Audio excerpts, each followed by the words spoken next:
Welcome to The Business Behind Your Business, the podcast where we delve into the financial strategies and insights that drive success for small and medium-sized business owners. I'm your host, Paul Sweeney, and in each episode we bring you expert guests who share practical advice, real-world experiences, and actionable tips to empower you on your business journey.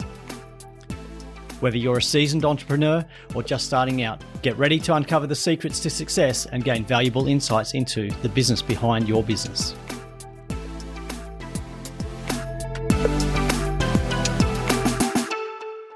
Welcome back and thanks for joining me. I'm your host, Paul Sweeney, and today we are going to look at this idea of how we can improve our profits so that we are outperforming at least 70% of our competition. And there are three key things that I've seen business owners implement to be able to achieve profits which are in excess of 70% of their competition.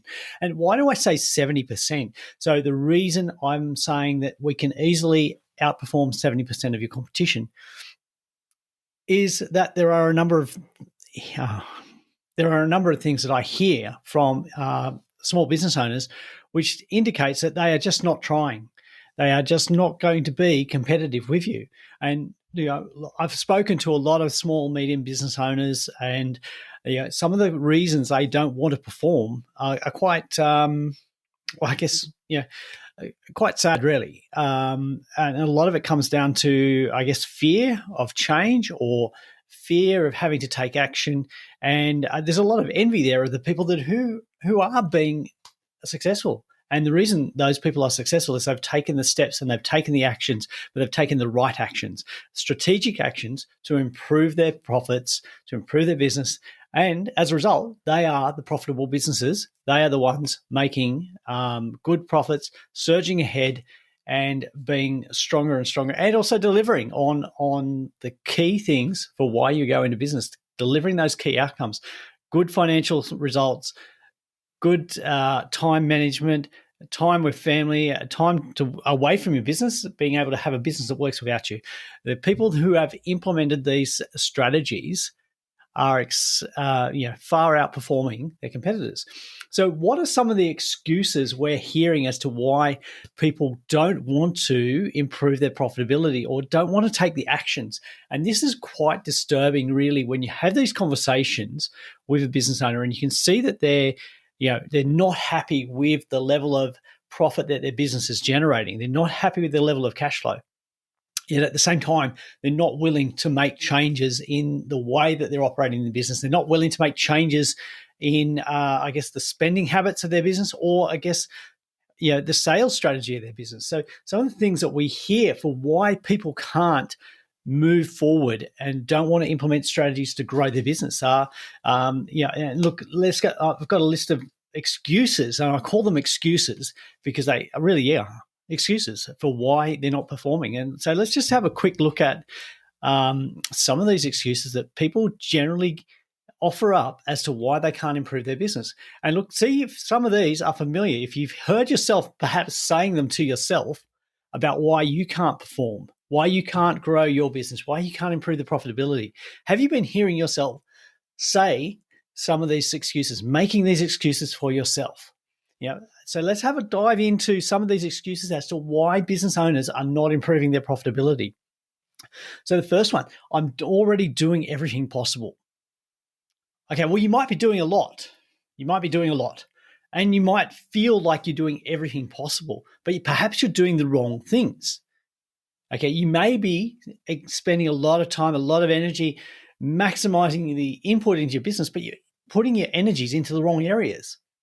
That could easily be the thing. You might need to change the direction of where you're spending your time. Change the direction of your energy. Focus on those activities that are going to drive profit, not the activities you're doing at the moment. If you did an activity audit of all the things you're doing in a day, you'll find that there's a lot of unproductive activities. There's a lot of admin activities. There's a lot of activities which are just non-business related that you get caught up doing. So yes, you are doing a lot of things. You are doing everything possible, but you're not doing the best things. You're not choosing to take the best actions for your business. And that's where you need to sit back away from your business, perhaps with somebody else, somebody who's going to be objective and have a look at, well, what can you be doing differently in your business? What should you stop doing in your business?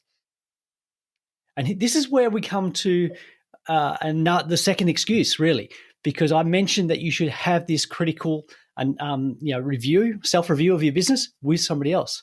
And the problem with that for a lot of people is they know everything about their business.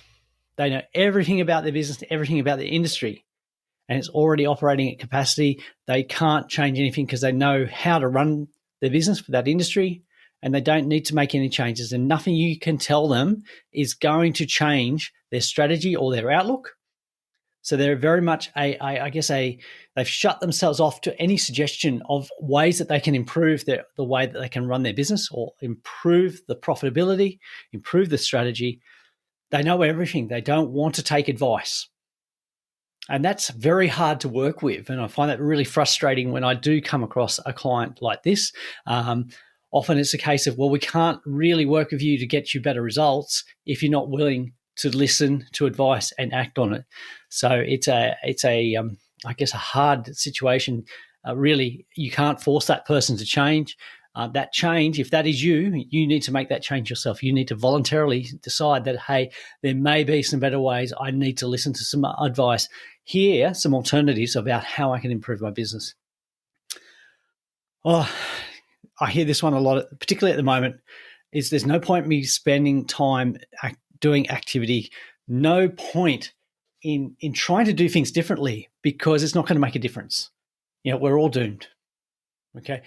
The government's destroying the economy. There's wars, there's conflicts. There's no hope. I'd be better off not spending my energy, not just holding on to the cash I've got, what little cash I've got left over after the last couple of years, and just trying to survive through this time. That attitude, well, look, we are seeing people who are really struggling, but at the same time, I'm seeing people who are thriving. And they're in similar industries. The difference is this guy over here is all doom and gloom. This guy over here, he's opportunity. He's seeing opportunity. He's making changes. He's jumping in, pursuing the options, pursuing the opportunities, the new ways of doing things, and he's making a difference, or she's making a difference. Because we're seeing a lot of female entrepreneurs really kicking some goals out there, making a huge difference, being very profitable, very proactive, changing the way things are done, looking for opportunities, new ways of doing things, a new spin on a product. So there are choices there.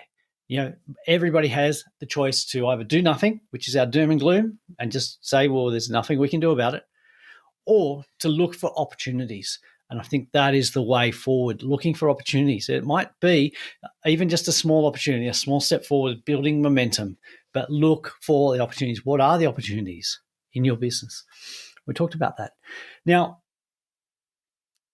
one of the biggest complaints apparently particularly in Australia, one of the biggest complaints is around marketing and advertising and SEO, and people being very dissatisfied with the outcomes being delivered. There's a lot of complaints about misrepresentation and not delivering on results that they promised that they were going to do, and they've spent all this money. So by spending money on advertising that hasn't made a difference, well, it's a case of perhaps you spent advertising on the wrong areas, that you weren't actually strategic about where you needed to spend your money. You can do a lot of marketing without having to spend the money. I know that we in our business here have cut back a lot of certain activities, but we've focused our energy on a lot of other activities which are, don't cost the same amount, but they're actually delivering better outcomes by being more strategic, more focused on, and laser sharp on what we're actually trying to achieve with our advertising and marketing. Who are we trying to reach? What's the message we're trying to convey? And we've been more strategic there, and we've got better results, and we're actually spending less. And that's a great outcome. So it's not about having to spend more on marketing, more on advertising. It's about being more strategic. But so think about, who is your actual customer? Who is your customer? What do they need? What are they going to buy from you? How are you going to solve their problem? But making sure that that customer knows about you and your product and how you're going to help them. Be more strategic. You don't need to spend more. You just need to be more strategic and also review the results. Review the results, because a lot of the time people will say, well, hang on, I'm going to spend money on this advertising and it's going to deliver. But what they do is they just abdicate the whole advertising and marketing responsibility to somebody else without the guidance, without the instructions. And look, you heard me when we were interviewing Leanne Shelton talking about AI recently. If you haven't heard that episode, I encourage you to go back and listen to it. But one of the traps that we're seeing a lot of people struggle with AI and ChatGPT is giving very poor instructions and expecting great results as a result and being really disappointed. And it's the same as I mentioned with employees, that we often give very poor instructions to our employees and we expect great results. And when the work comes back and we're disappointed because they didn't understand us fully or we didn't explain what they needed to do fully, it's actually back on us because we didn't give the right instructions, the right tools, the right message. They weren't sure of what they were actually trying to achieve. And it's the same when we outsource our advertising and marketing to somebody else. If we don't give very clear guidance about what our objectives are, if we don't know what our objectives are ourselves, it's going to be very hard to give clear instruction to somebody else. So that is one of the reasons why we see so much disappointment and frustration with marketing spend that's not delivering results, because we don't have a clear understanding of, what are we actually trying to achieve here? Who is our ideal customer? How are we going to reach them? Are we actually focusing on the right medium and the right message, to convince them that they should do business with us? A lot of the time we are, we're delegating, but we're not actually delegating. We're actually abdicating. We're just saying, all right, we've got a problem. Here's a pile of money. Go and do it. Make some fantastic results for me and come back and I'll just enjoy the profit. But we don't get involved in that process and we don't have any clarity about it. And we're just, really just hoping that somebody else will do the work for us and get us a great outcome. And that's not the way it's going to work. So in terms of advertising, yes, it won't make a difference if you don't invest in it properly. And there's a lot of work that can be done there. Business owners, they work hard. Everybody works hard. Okay.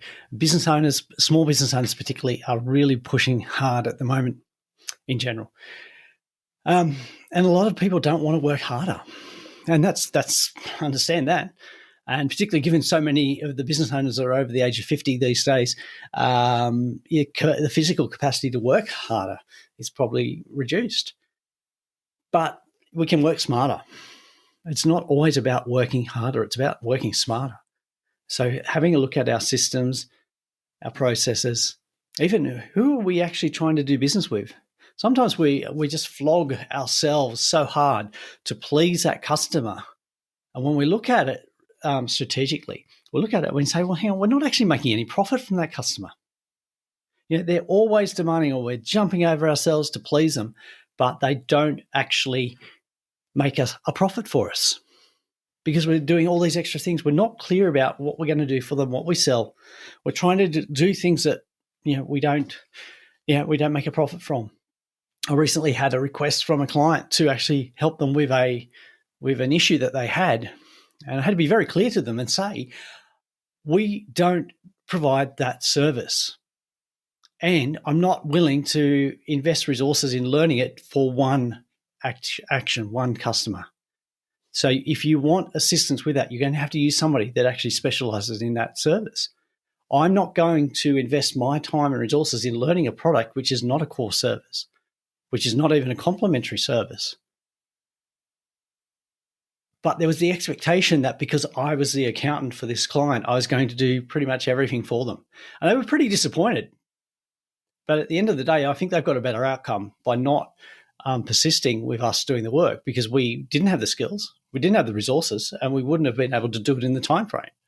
So, trying to please your customer and do everything for them, sometimes it's the wrong thing, because you're actually cutting off those opportunities for profit. Also, sometimes we end up providing way too much service to a customer, more than what we agreed to, in the hope of pleasing them. But what we're doing is cutting our profitability. We're providing extra service, but we're not providing an extra fee. So we need to be very careful about that and working smarter in what we do and how we, price our products as well. Price our products correctly. Yeah. So many times we see clients, business owners who haven't increased prices, aren't pricing their products correctly, and the only way to make more profit is to spend, is to do more. Yet they have a limited capacity about how much more they can actually do. And part of the problem is they haven't priced their product or service properly to make a profit. So reviewing pricing can be one way of, meaning that you don't have to work as hard. Another way is review your processes, your systems. Also review which clients you're doing work with. Are they the right clients? Are they the right customers for your business? There's a lot here that I'm talking about, but really, I've got these same excuses I'm hearing year in, year out, day after day from business owners who are complaining about why they can't make a profit. And yet at the same time, I'm seeing other customers, other clients of mine, other small business owners who are really surging because they're taking the opportunity and they're not listening to these excuses. They're doing all the things that I'm talking about as to why you can overcome these excuses. One of the other things that really bugs me is, and particularly in Australia, we don't like this at all, but we don't like paying tax. And I know most people around the world don't like paying tax, but Australia particularly has this huge issue with paying tax, paying more tax than we need to. And yeah, I understand, you don't want to be paying more tax than you should, because once you pay the tax, that's a cash flow coming out of your business, but often you can't get that back. Or you might be paying more tax than you need to, and you'll get a refund when you lodge your tax return, but there's a timing difference there, and you don't have access to that cash. So sometimes it's about, being smarter with our tax planning, our tax management. But at the same time, and you will have heard me mention this before on the podcast, is that the more profit you're making, yes, you're going to pay more tax, but you've also got more after-tax income. You got more after-tax resources. And that, to me, is far, far better. I'd rather pay, $300,000 of tax if I'm making $1 million of profit. I could easily pay no tax. It means I'm not making a profit. I know which one I'd rather. I'd rather be paying $300,000 of tax because it means I'm making a bigger profit. Yes, I'd be looking at ways to minimize my tax, minimize that leakage of cash. But I would much rather be making a profit. And that whole idea of making a profit and paying tax is a disincentive to a lot of people. Yeah, that might seem surprising, but the number of times I've had that conversation with somebody about why they're not making more profit, why they're not trying to make more profit, is because they don't want to pay more tax. And to me, that just is a very limiting belief. So we need to move on from that. One of the things we see is that a lot of people say their business is so unique, or the way they run their business is too unique, and they can't get advice because nobody understands them. Well, that might be the case. You might have a very unique business. You might have a very unique product. But pretty much every business, every business has customers, needs revenue, has costs, supplies, delivers. There are some key elements of every business. So every business has an opportunity to, improve their processes, be more efficient at delivering, have a better product that they can sell, identify the customer, win more of the right type of customer, manage their workforce more efficiently, hire the right workforce, grow the business, invest in it, create wealth outside the business. Every business has the same core elements.